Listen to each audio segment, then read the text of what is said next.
Eto na, malapit na kami papuntang Lobo, Batangas. Kikita na rin natin kung gaano kaganda talaga ang beaches dito. At dito nga ang bumungad sa amin. Wow, napakaganda ang dagat, napakalinis. Siguro hindi siya white sand pero napakaganda at linis nito. At yun, hindi siya crowded na sobrang daming tao talaga. Talaga namang itong masaya talaga kapag kabanding dito ang iyong mga kapamilya, magjowa o kabarkada ay talagang masayang masaya dito kasi tahimik ang lugar na ito. Malayang malayo sa siyudad ng Manila na sobrang daming usok ng sasakyan at napaka-polluted ng hangin dito, napaka-fresh at napakaganda, napakalinis ang tubig. Wow, napakasarap dito maliligo mga ka-idol. The best talaga dito sa Lobo, Batangas, Barangay Sagitsit, Lobo Street, Batangas City. Ito po ang kanilang karagatan. Napakaganda at napakalinis nito. Napakasimple lang ang kulay. Wala kami doon sa Little Boracay dahil napaka-crowded at marami na talaga doong mga nag-booking. Kaya dito na lang kami napapadpad sa lugar na ito. Pero nice na rin kasi kung dagat lang naman ang kailangan para sa katawan ay napakaganda naman ito. At hindi siya Makati ha. Napakaganda sa katawan, malinis at napakasarap. Kahit hindi ka pa magbanlaw ng tubig na normal ay napakaganda pa rin ang iyong pakiramdam sa iyong katawan ay hindi Makati ang tubig dito, hindi katulad ng ibang karagatan na talagang Makati at yon napakarumi na dagat. Ito napakalinis, talagang wala pang dikyaw, walang mga kahit anumang bagay na kinakatakutan mo katulad ng mga jellyfish, pero dito napakaganda at ito ang kanilang mga 3,500 lang ma-solve mo na at narito na ang itong cottage mo na inaasam-asam. May 3 cottage ito pero 3,500 ang bawat cottage po niyan. At ito po yung booking, napakaganda. At kung meron kang sasakyan, abot kamay mo talaga ang lugar na ito. Ito talaga ang the best for bonding sa iyong pamilya, magjowa o magkabarkada. Masaya talaga dito mga ka-idol, kahit mag-camping at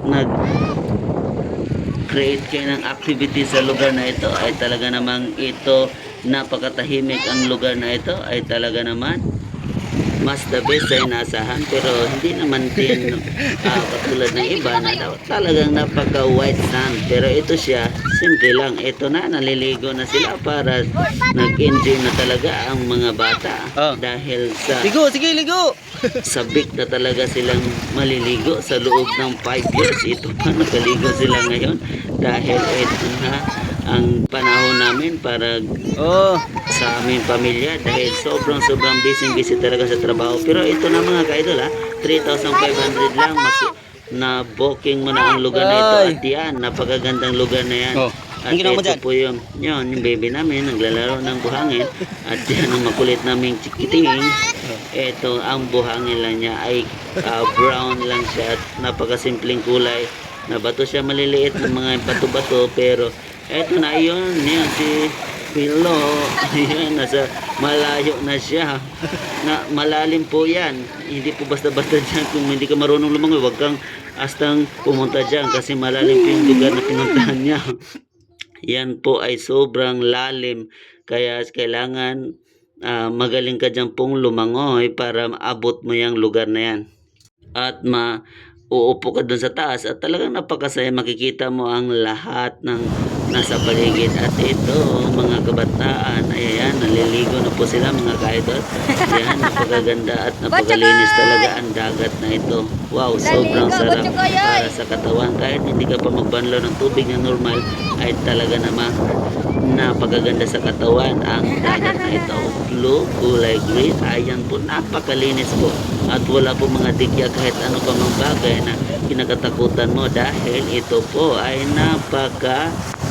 napakalinis talaga. Ganyan po ang hinahanap po talaga ng mga tao. At meron ka na rin po ditong lutuan. Ayan po, mag-ihaw ka dito kung may limpo ka o isda para siyempre iwas gutom din at mabubusog ka habang naliligo, kain at maliligo. At yan, meron pang puno dito para hindi masyadong mainit. At ayan, sasakyan namin itong family bonding ngayon dahil ito po ang oras dahil busy sa trabaho.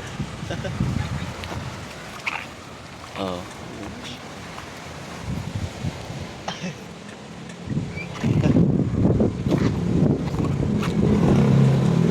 Ligo pa, no? Sawa na sa dagat. Mamaya paligo ulit.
What's up? Ayan. Yan.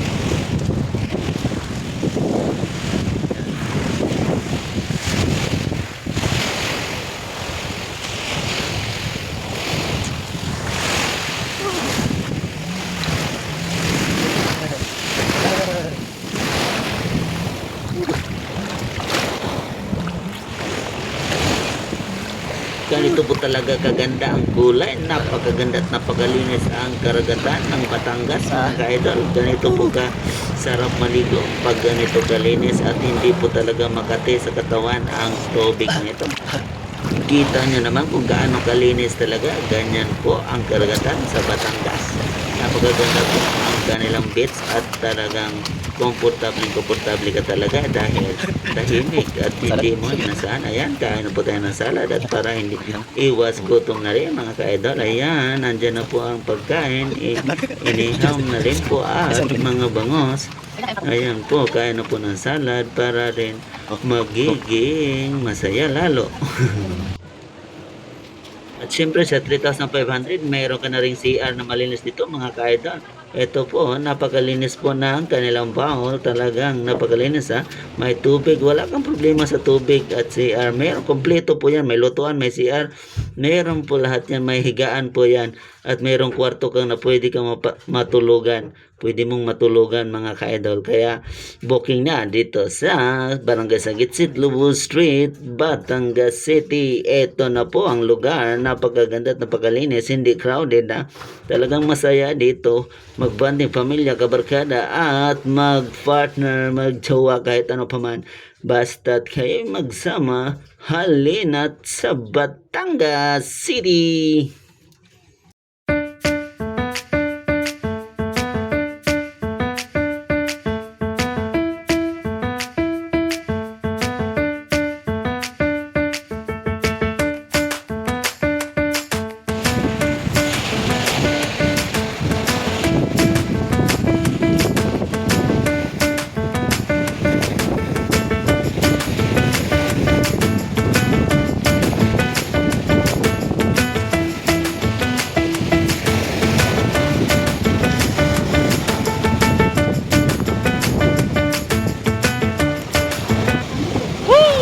Napakasarap talaga ang lugar na ito. Wow! This is the sounds talaga naman, di ba?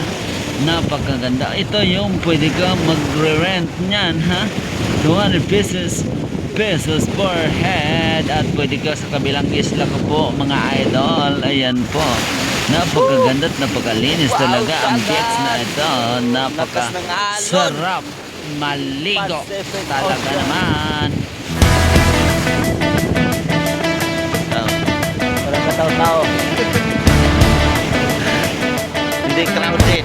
Napakaganda, peaceful, mapayapa. Talagang malayo sa Maynila na sobrang ingay. Yung mga sasakyan dito tahimik. Napakaganda dito mag-booking. Napakaganda dito maligo. Pamilya. Napakaganda na.